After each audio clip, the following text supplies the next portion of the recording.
Salam əziz abituriyentlər, hər birinizi xoş gördük. Bugünkü mövzumuz Mesopotamiya mövzusudur. Mövzuya keçid almamışdan öncə kanalıma abunə olub videoları bəyənməyi unutmayın. Hər birinizə öncədən təşəkkür edirəm. Keçid alaq mövzumuza. Mesopotamiya və yaxud buna iki çay arası da deyirlər. Dəclə və Fərat çaylarının arasında yerləşdiyinə görə bura həm də bərəkətli aypara deyirlər. Mesopotamiyanın təbiətinin mənfi xüsusiyyətlərinə baxaq. Demək, düzən ərazilər idi, səhralıqlar, quraq çöllər və bu da Mesopotamiyanın həmçinin təbii maneələrin olmaması və vaxtilə xarici hücumların ölkəyə gətirib çıxarmasına səbəb olurdu. Və çay daşqınlarına məruz qalırdı quraqlıqdan sonra. Və bu quraqlıqdan, daha doğrusu bu daşqınlardan əziyyət çəkən insanlar Misirlilər kimi bəndlər yaradırdılar çay daşqınlarından qorunmaq üçün. Və Mesopotamiyaya gələn türk dilli Şumer tayfalarından danışaq. Şumerlər türk dilli tayfalar olub, Mərkəzi Asiya və Altay dağlarının ətəklərindən köçüb gəlib Mesopotamiyada məskən salmışlar. Və bu da ibtidai icma cəmiyyətinin Neolit mərhələsinə düşür. Eradan əvvəl 6-cı minillikdə Şumerlər Mesopotamiyanın cənubunda məskunlaşırlar və bunların gəlişindən sonra Mesopotamiyanın o quraq çöllərində müəyyən qədər dəyişiklik olacaq. Çay vadilərində məskunlaşan bu Şumerlər artıq həmin sahələrə suvarma kanalları çəkirlər, yaşıllaşdırmağa başlayırlar və əkin sahələri yaratmağa başlayırlar. Və Şumerlər əvvəllər müxtəlif işlərə baxmaq üçün, müxtəlif işlərə başçılıq etmək üçün xalq toplantılarında başçı adlanan şəxs seçirdilər. Bu da belə. Və eradan əvvəl 4-cü minilliyin sonunda Şumer şəhərləri yaranmağa başlayır. 3-cü minilliyin əvvəllərində isə eyni adlı şəhər dövlətləri. Baxın, eradan əvvəl Eredu, 3-cü minillikdə Eredu, Ur, Uruk, Umman, Nippur kimi şəhər dövlətləri yaranır və bu şəhər dövlətlərinə ilk əvvəllərdə En adlanan kahin başçılıq edirdi. Nə bilim, məbəd işlərinə, təsərrüfat işlərinə, suvarma kanallarının çəkilməsinə başçılıq edirdi. Sonradan bu vəzifəni Ensi daşıyacaq. Baxın, En çevrilir olur Ensi. Yəni bu az öncə dediyim işlərə sonradan Ensi başçılıq edir. Sonra isə bunları Luqal əvəz eləyəcək. Luqal da kim idi? Hərbi başçı idi. Necə yaranırdı? Şumer şəhər dövlətləri arasında gedən mübarizə sonradan Luqallərin yaranmasına gətirib çıxarırdı və bunlar hakimiyyəti yavaş-yavaş irsən ötürməyə başlayırdılar. Və Şumer şəhər dövlətlərinin xüsusiyyətlərinə baxaq. Teokratiyaya əsaslanan idarə etmə bir üsul idi. Yəni, teokratiya nədir? Cəmiyyətin, dövlətin dini qanunlar əsasında idarə olunması. Günümüzdə də bu günlər bir çox dövlətlər teokratik əsaslarla idarə olunur. Və hər bir şəhər dövlətinin öz hökmdarı, öz qanunları və yaxud da şəhərlər, məbədlər ətrafında tikilirdi. Zikkuratlar ki, biz onlara deyirik. Daha ətraflı danışacağıq biraz sonra.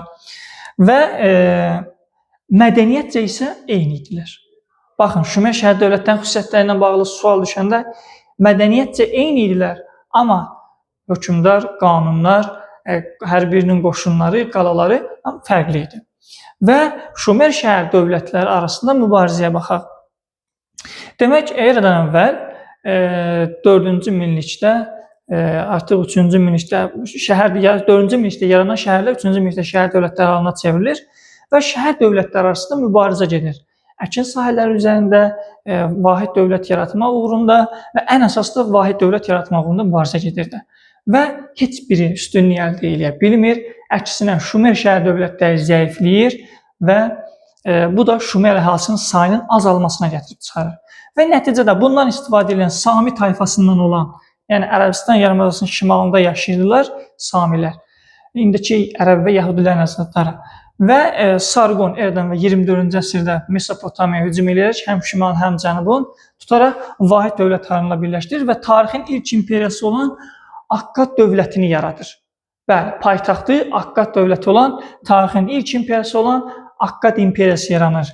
Eramızdan əvvəl 24-cü əsrdə və eradan əvvəl 22-ci əsrdə isə Akkad dövlətində daxili çəkişmələr baş verir, zəifləyir və bundan istifadə edən türk dilli Kuti tayfaları Mesopotamiyaya hücum edərək 22-ci yüzillikdə Mesopotamiyada Akkad dövlətinin varlığına son qoyurlar və 100 ilə yaxın Mesopotamiyada ağalıq eləyirlər. Amma Mesopotamiyanı tutandan sonra orada heç bir dəyişiklik eləmirlər. Sadəcə həmin əraziləri Akkad və yerli canişinlər vasitəsilə, Akkad və Şumer canişinləri vasitəsilə idarə edirdilər. Və eradan əvvəl 3-cü minillikdə nəhayət Şumer şəhər dövlətləri öz müstəqilliklərini itirirlər. Və sonradan da indi 2-ci minilliyin əvvəllərində Mesopotamiya vahid dövlət halında birləşdiriləcək Hammurapi tərəfindən. Da biz ona çox da əhatəli danışmırıq, lazım deyil. Və Mesopotamiyada sosial təbəqəyə baxaq. Birinci təbəqədə hökmdar idi, ikinci təbəqədə tacirlər, üçüncü təbəqədə əkinci və sənətkarlar. Və əkinci və sənətkarlar cəmiyyətin əsas üstün təbəqələrindən, yəni daha çoxluq təşkil edən təbəqəsi ilə. Və qullar. Mesopotamiyada da başqa dövlətlərdə olduğu kimi burada da yəni sonuncu təbəqəsi qullar idi. Və qulları burada adlandırırlar gözlərini yuxarı qaldırmayanlar.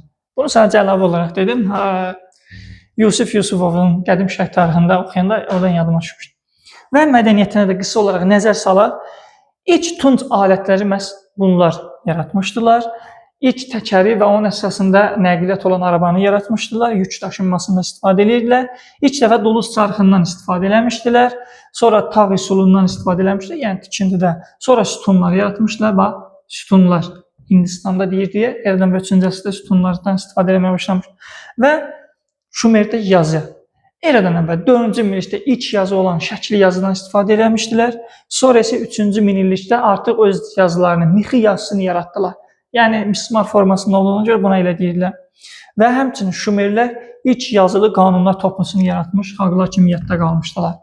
Və həmçinin riyaziyyat, astronomiya sahəsində də biliklərə sahib idilər. 10-luq, 60-lıq say sistemindən istifadə eləmişdilər və saatı 60 dəqiqəyə bölmüşdülər. Və bir qeyd edeyim, ola bilər ki, deyəsiniz ki, müəllim, bəs axı 10-luq say sistemini Misirlər də istifadə eləmişdilər. Bəli, bəzi tarixçilər yazırlar ki, 10-luq say sistemini həm də Şumerlər yaratmışdı və istifadə eləmişdilər. Ulduzları bürclərini təyin edib, onları qrafikini çəkə bilirdilər. Sonra isə təqvim yaratmışdılar və elm.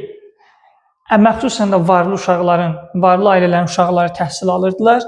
Dərsləri divar lövhələr üzərində keçirdilər və həmçinin ilk musiqi aləti olan arfanı yaratmışdılar və möhürlər yaratmışdılar. Möhürlərdən istifadə həm Albaniya, həm də Mannaya aid oxşar cəhət deyə bilərik. Və Şumerlər digər şərq dövlətlərində olduğu kimi burada da çox tanrılıq idi. Müxtəlif tanrılığa sitayiş edirdi. Bunlar da baş tanrıya An deyirdilər. Sonra isə İnanna var idi. İlahə və bərəkət tanrısı idi. Və zikkuratlar 3, 5, 7 mərtəbəli məbədlər idi, binalar idi. Bundan ibadət, belə deyim də, həm ibadət kimi istifadə edirlər, həm də rəsədxana kimi. Bu da Mesopotamiya mövzusu, əziz abiturientlər. Sağ olun, hər birinizə uğurlar.